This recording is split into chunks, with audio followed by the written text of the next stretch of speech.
we were glad we were able to bring that to a close and close that chapter. The family of a Tennessee National Guardsman who was found bound with zip ties and shot to death 5 years ago, this after getting home from a deployment, they might finally be getting some justice. Law enforcement has made 2 arrests, and they hit very close to home. Welcome to Sidebar, presented by Law&Crime. I'm Jesse Weber. So 5 years ago, in October of 2019, a mother found her 35-year-old son, Jacob Bishop, bound and shot to death inside of his home out in Loudon County, Tennessee. The National Guard specialist had recently returned from a deployment to Poland, and his mom told local reporters she thought he just overslept, that he was late for work. So she walks to his house in Lenore City, only 3 doors down from hers, and she finds him tied up with zip ties, shot multiple times. I mean, just imagine a mother having to see her son like that. And since then, Diane Bishop has constantly checked in with the sheriff's office to see what progress has been made with the case. Have they made any arrests? Do they have any suspects? And this week, finally, after 5 years, huge update for her, because deputies arrested Jacob's widow, Amanda Bishop, as well as her distant cousin, Eric Byrd. They've been charged with first-degree murder. Both are 39 years old now. Jacob and Amanda were apparently going through this bitter custody battle when he was killed. Jacob had 2 children, a daughter with Amanda and a son from a previous marriage, and their daughter is now 7 years old. At one point during the investigation, a detective reportedly said, here was the problem. Jacob had a very friendly nature. People liked him. It complicated things because they couldn't identify any enemies, those who wanted to harm him. And in fact, investigators actually reportedly spoke with more than 400 people. So Loudoun County Sheriff Jimmy Davis told reporters why making an arrest in this case meant so much to the department. Well, he was a father, first of all, and a son, and being able to go and tell his mother today, after almost 5 years of countless nights of probably tears and worrying whether this was going to get solved or not, it was a very good relief to be able to tell her that we finally got 2 in custody. Still a lot of work to be done on this case. We are still actively working the case. But we wanted to make this announcement as we're very proud of our criminal investigation division that is behind me, and also to give closure to Sheriff Guider as was the only unsolved murder case under his tenure of 32 years as sheriff. So we were glad we were able to bring that to a close and close that chapter. It hits close to home. Before Jacob was killed, he was in a deployment to Poland of Tennessee Army National Guard. As you know, our Chief Deputy Zach Fry is also in the National Guard, as well as Sergeant Detective Shane Gomer. We are preparing 3 of those to be able to be deployed to Kuwait. The Poland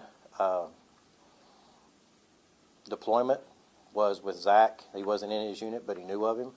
And us having those close personal ties with Tennessee Army National Guard really brings it close to home, as we obviously want to take care of our service members that take care of us. So when this happened, it was very shocking that someone would do this to one of our service members. Now, both Amanda and her cousin Eric, they are behind bars on $1 million bond. They're expected back in court next week. Diane Bishop, Jacob's mom, posted on Facebook after the arrest, quote, "To Eric Byrd and Amanda Bishop, I hope you have enjoyed the last 5 years because you are done. I hope you enjoy the rest of your lives in jail, busted."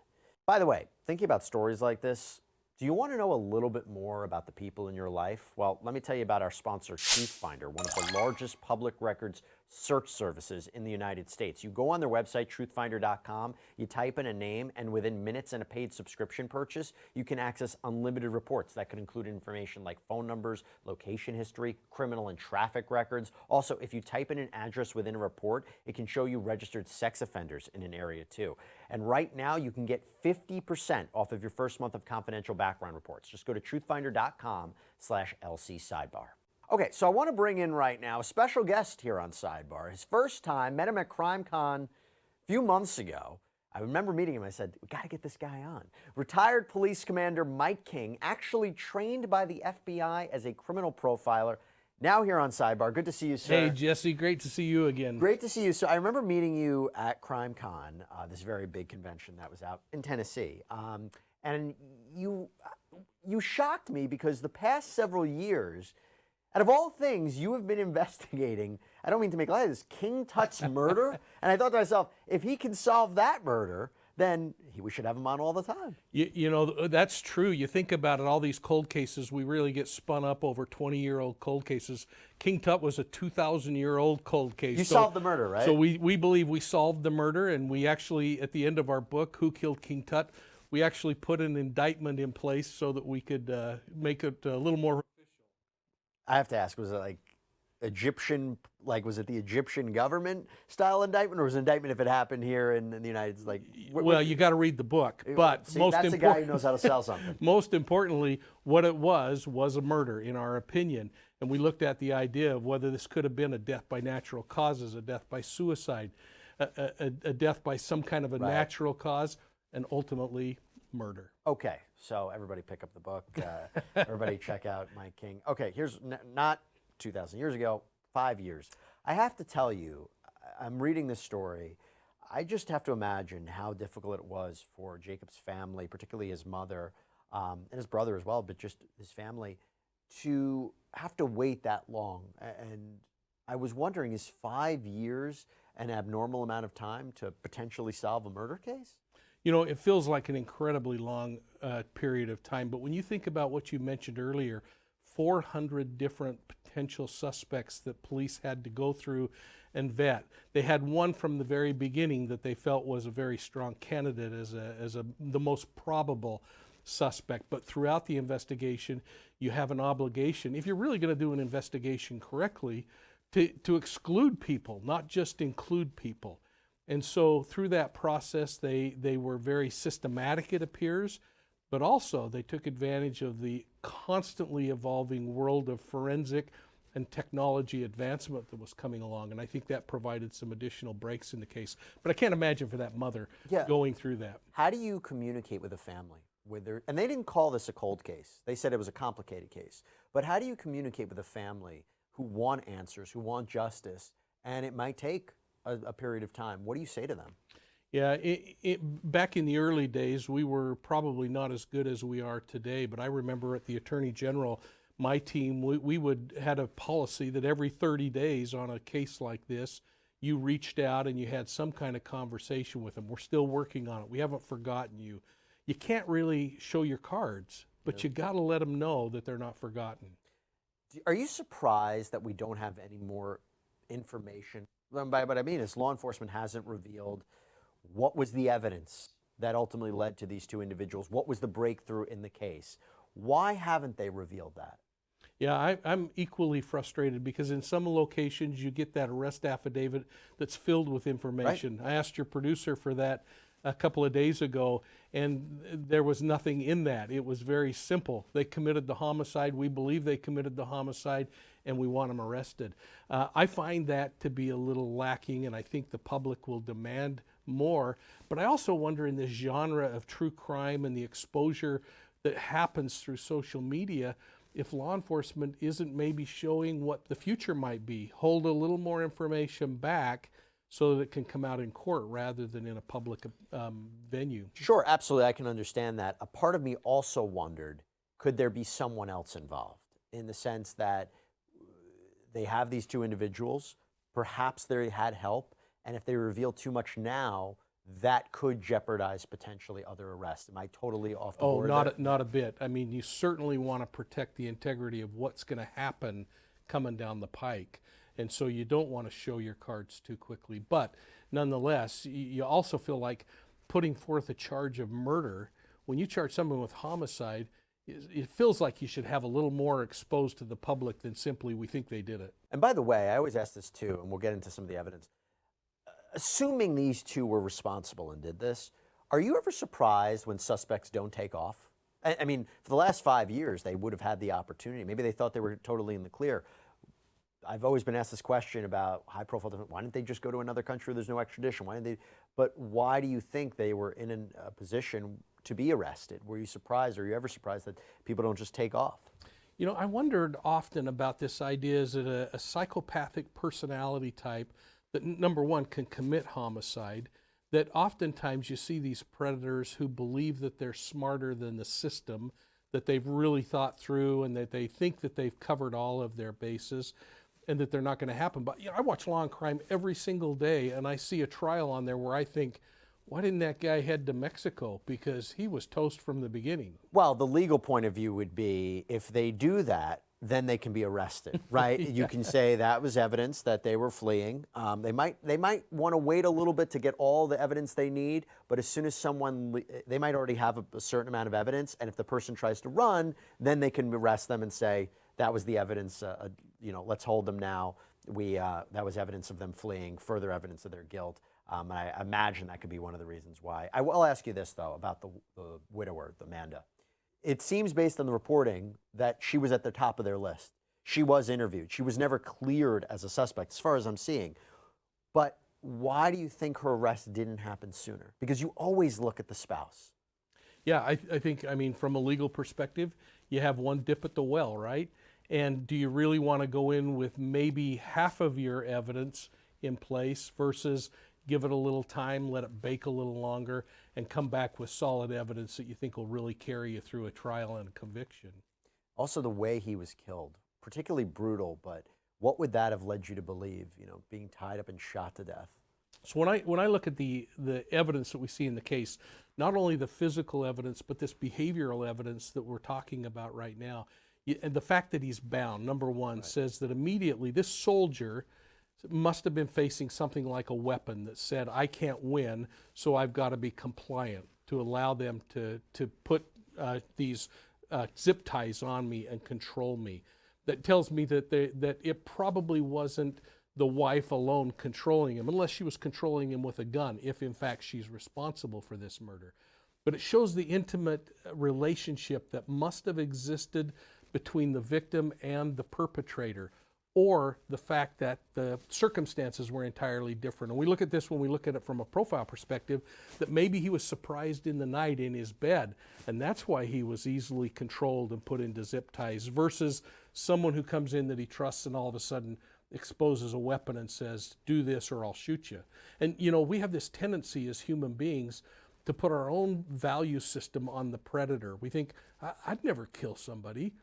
So yeah, I'll go ahead and let you bind me and steal my money and leave my house, not knowing that this predator from the beginning is intending on murdering you. It's a really scary thought, but a very true thought nonetheless. Do you think that she did something recently that might have led to arrest? What do I mean by that? Maybe she sent a text message. Maybe she did something, some act that gave her away. Because I think the timing of it's always interesting. 5 years later, what was that breakthrough? And I know they mentioned advances in technology, and we'll talk about that too, but do you think there's a possibility that she did something, or Eric did something to tip them off? Yes, or one of them or the other was pinched on something else and said, hey, I'll give up this if I get that in return. So you got to wonder too, what kind of deals are going on in this thing, and were there some concessions made for some testimony? Or maybe it was someone entirely outside of this two-person team that right now looks like they're facing charges that heard through the grapevine while someone was drinking or at an intimate moment, something that said, holy cow, they might be responsible for murder. When the Loudoun County Sheriff says that new technology helped crack the case, what does that mean? So there are a couple of things that I really picked up on. First is the fact that they indicated that they leaned on not only the Secret Service and their capabilities, the FBI, others at a federal level from a forensic perspective, but they leaned on a group called ROCIC, which is a part of this RIS network of intelligence teams across the country. And they're located in Nashville, Tennessee in this particular instance, but it's a team of experts who can look at digital evidence off of a phone, for instance, voice or text or video, but they can also go into computers and extract and do forensic examinations of the computers.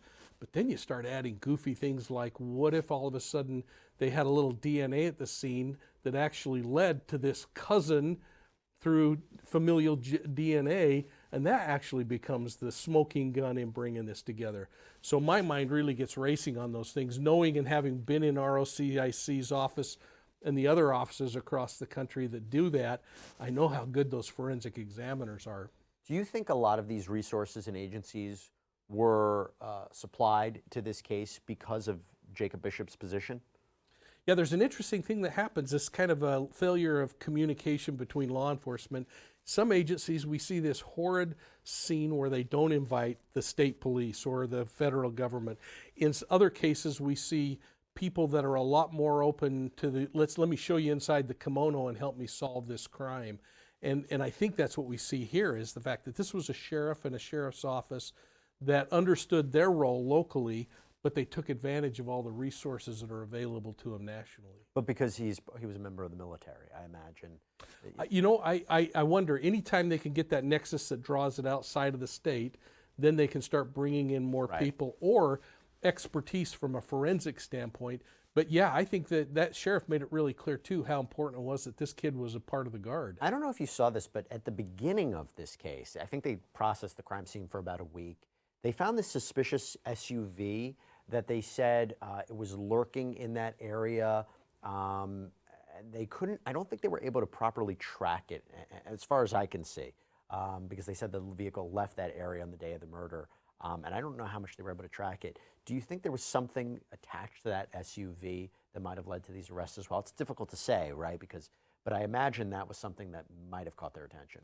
You know, it certainly caught their attention in the beginning, but they do make a pretty direct statement that they bypassed it and moved on beyond it. So maybe they vetted that, realized that it wasn't associated, it was just a red herring, and moved on. But again, it shows the ability of that sheriff's office to exclude evidence, not just look for things that are going to solve the thing the way you want it solved. And talk to me about the idea of, now there's arrests, 2 people are arrested. What is the role of law enforcement? Do they try to get a confession out of these 2 people? Do they try to get information? What do you think the role of law enforcement is right now? Yeah, at this point, they're not going to get a confession out of them unless it's part of a plea negotiation, because I would suspect their lawyer would be standing on their chest screaming, "Get away." But if they didn't do that in the beginning, what they have to hope for is that somebody tries to work out a plea negotiation and gives up something, or they make a statement in jail or prison or inside the jail that somebody else hears, that they can use to twist them and impeach their testimony. We've seen it happen time and time again. By the way, you saw something before you came on here that was interesting about whether or not Amanda is out from jail. Yeah, so troubling to think about this. I've been following her, Jacob's mother's Facebook page, and she posted this morning that she was quite disappointed in the DA who allowed this this woman to be bailed out. Her mother, apparently, the suspect's mother, put up the $1 million bond, and she was released from prison. And of course, Jacob's mother has expressed concern about that. And again, I don't know that it's the DA's decision, and yet she's kind of pointing at the DA probably unfairly, but the court has allowed her to go on bond according to Jacob's mother's statement and another story that I saw. And that she not only posted that $1 million bond, but she's under no requirement to wear an ankle bracelet or be monitored in that release. So the question becomes, will she then abscond, or will she continue to work with her defense team on her trial? Wow. We'll have to monitor that one ourselves. Before we go, and Mike, I want you to mention something that you do. I just want to leave with this, going back to Jacob and his family. His brother Josh Bishop released a statement to local media, and I want you to get a sense of what this says. It says it's kind of a relief in a sense, but at the same time, it doesn't change nothing. I still don't have my brother. My mom still doesn't have her son. But as far as justice, it's nice to know where they are, you know what I mean, so no one can do this again. Obviously a very powerful statement in light of what you just said, kind of puts it in a little bit of a different context. Mike King, I appreciate you coming on. Before we let you go, I want you to tell everybody what you do. Is it every week or is it every month? What do you explain to everybody what you do? Well, we have on my YouTube channel, Profiling Evil, we once a month get together with cops and we have something called choir practice, which is a take back to the early Wamba days of his book, The Choir Boys, where we just kind of let our hair down. We have guests like you on, and we get cops and we just talk about criminal cases. It's actually completely unscripted. We have a blast. We try to keep the cops from swearing, and there's no alcohol involved, but we do what cops used to do at the end of a shift, and that is get together for choir practice to talk about the things that they experienced during the day and kind of work through emotionally how to go home and be a human being again after looking at what they look at. Tough to think about. No singing involved, right? No singing, so you're welcome to be there. That was going to be the requirement. I would never be on if I have to sing any melody whatsoever. Thanks so much for coming on. Great really to be appreciate with it. you. All right, everybody, that's all we have for you right now here on Sidebar. Thank you so much for joining us. And as always, please subscribe on Apple Podcasts, Spotify, YouTube, wherever you get your podcasts. I'm Jesse Weber. Speak to you next time.